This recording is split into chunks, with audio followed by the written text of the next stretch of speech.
Dr. Seuss's Sleep Book. This book is to be read in bed.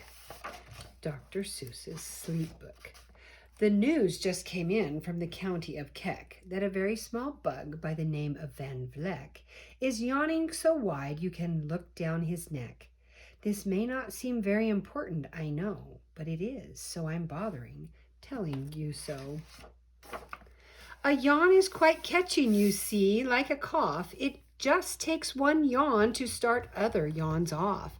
Now the news has come in that some friends of Van Vleck's are yawning so wide you can look down their necks. At this moment right now, under 7 more noses, great yawns are in blossom. They're blooming like roses. The yawn of that one little bug is still spreading. According to latest reports, it is heading across the white fields through the sleepy night air, across the whole country toward every which where, and people are gradually starting to say, I feel rather drowsy. I've had quite a day. Creatures are starting to think about rest. 2 biffer-bomb birds are now building their nest. They do it each night, and quite often I wonder how they do this big job without making a blunder. But that is their problem, not yours and not mine. The point is they're going to bed, and that's fine. Sleep thoughts are spreading throughout the whole land. The time for night brushing of teeth is at hand. Up at Harkheimer Falls, where the great river rushes and crashes down crags in great gargly gushes, the Herkheimer sisters are using their brushes. Those falls are just grand for toothbrushing beneath, if you happen to be up that way with your teeth. The news just came in from the castle of Krupp that the lights are all out and the drawbridge is up. The old drawbridge drawer just said with a yawn, "Oh, my drawbridge is drawn, and it's going to stay drawn till the milkman delivers the milk about dawn. I'm going to bed now, so nobody better come around with a special delivery letter." The numbers of sleepers is steadily growing. Bed is where more and more people are going. To Culpeper Springs in the Stiltwalkers' Hall, the Stiltwalkers' stilts are all stacked on the wall. The Stiltwalker walkers have called it a day. They're all tuckered out and they're snoozing away. This is very big news. It's important to know, and that's why I'm bothering to tell you so. Way out in the west, in the town of Merced, the Hinklehorn Honking Club just went to bed. Every horn has been quietly hung on a hook for the night in its own private Hinklehorn nook. All this long happy day they've been honking about, and the Hinklehorn honkers have honked themselves out, but they'll wake up quite fresh in the morning, and then they'll start right in Hinklehorn honking again. Everywhere creatures are falling asleep. The collapsible frink just collapsed in a heap, and by adding the frink to the others before, I'm able to give you the Who's asleep score. Right now, 40,404 creatures are happily, deeply in slumber. I think you'll agree that's a whopping fine number. Counting up sleepers, just how do we do it? Really quite simple. There's nothing much to it. We find out how many, we learn the amount by an autotelio count on a mountain halfway between Reno and Rome. We have a machine in a plexiglass dome which listens and looks into everyone's home. And whenever it sees a new sleeper go flop, it jiggles and lets a new big old ball drop. Our chap counts these balls as they plop in a cup, and that's how we know who is down and who is up.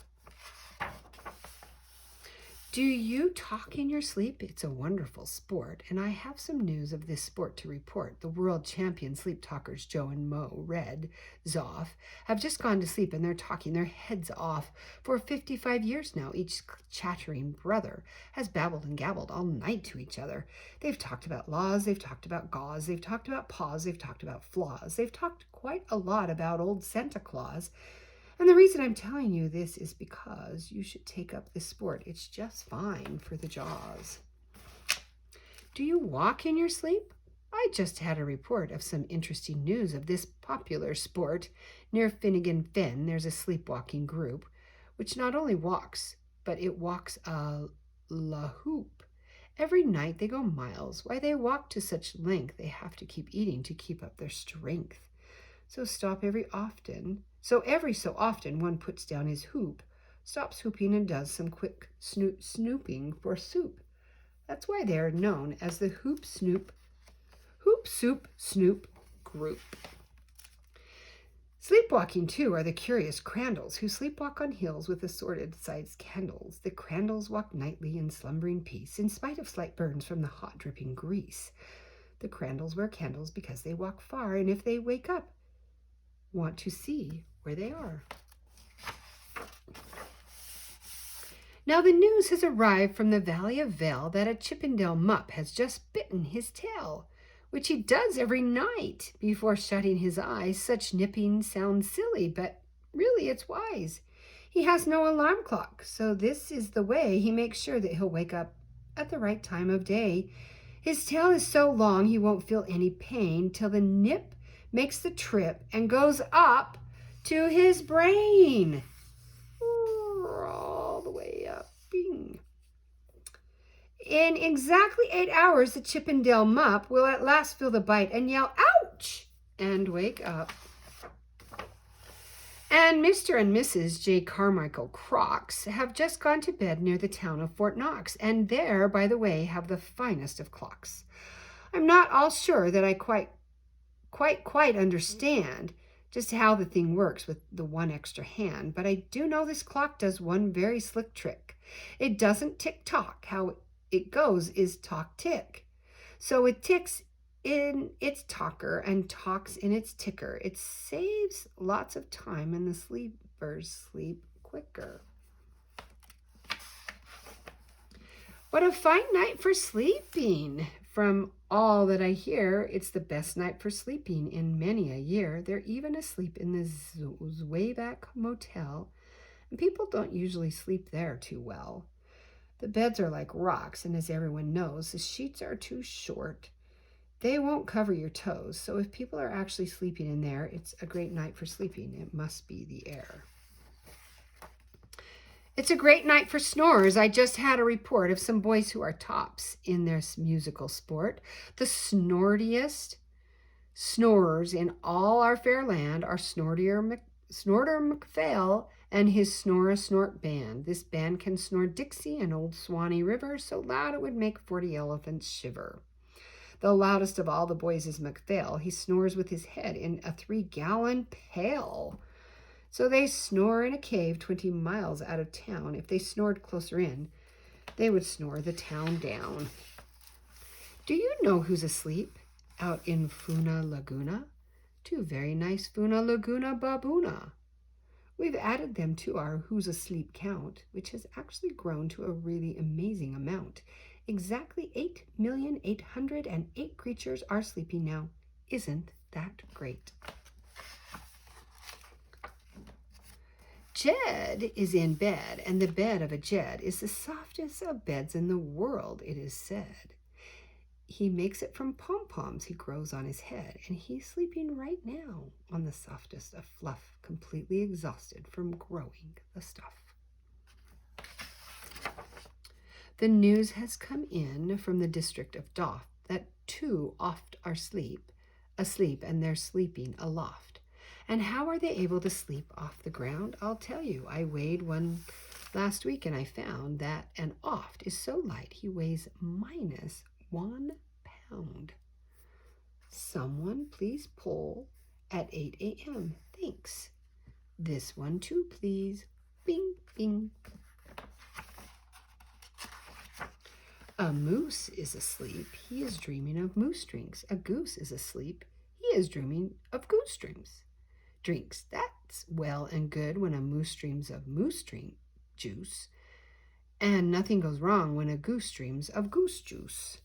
But it isn't too good when a moose and a goose start dreaming they're drinking the other one's juice. Moose juice, not goose juice, is juice for a moose, and goose juice, not moose juice, is juice for a goose. So when goose gets a mouthful of juices of mooses, and moose gets a mouthful of juices of gooses, they always fall out of their bed screaming screams. So I'm warning you now, never drink in your dreams. Speaking of dreaming, I think you should note that the Bumble Tub Club is now dreaming afloat. Every night they go dreaming down Bumble Tub Creek, except for one night every third or fourth week when they stop for repairs because their Bumble Tubs leak. But tonight they're afloat, full of dreams, full of bliss, and that's why I'm telling you this. At the fork of a road in the Vale of Vavode, 5-foot wary salesmen have laid down their load. All day they've raced round in the heat at top speeds, unsuccessfully trying to sell zizzer-zoof seeds, which nobody wants because nobody needs. Tomorrow will come. They'll go back to their chore. They'll start on the road of zizzer-zoofing once more, but tonight they've forgotten their feet are so sore, and that's what the wonderful night time is for. Everywhere creatures have shut off their voices. They've all gone to bed in beds of their choices. They're sleeping in bushes. They're sleeping in crannies, some on their stomachs and some on their fannies. They're peacefully sleeping in comfortable holes, some even on soft-tufted barber-shop poles. The number of sleepers is now past the millions. The number of sleepers is now in the billions. They're sleeping on steps and on strings and on floors, in mailboxes, ships, and the keyholes of doors. Every worm on a fish hook is safe for the night. Every fish in the sea is too sleepy to bite. Every whale in the ocean has turned off his spout. Every light between here and Farfoodle is out. And now, adding things up, we are way beyond billions. Our who's asleep score is up in the zillions. 99 zillion, 9 trillion, and 2 creatures are sleeping. So how about you? When you put out your light, then the number will be 99 zillion, 9 trillion,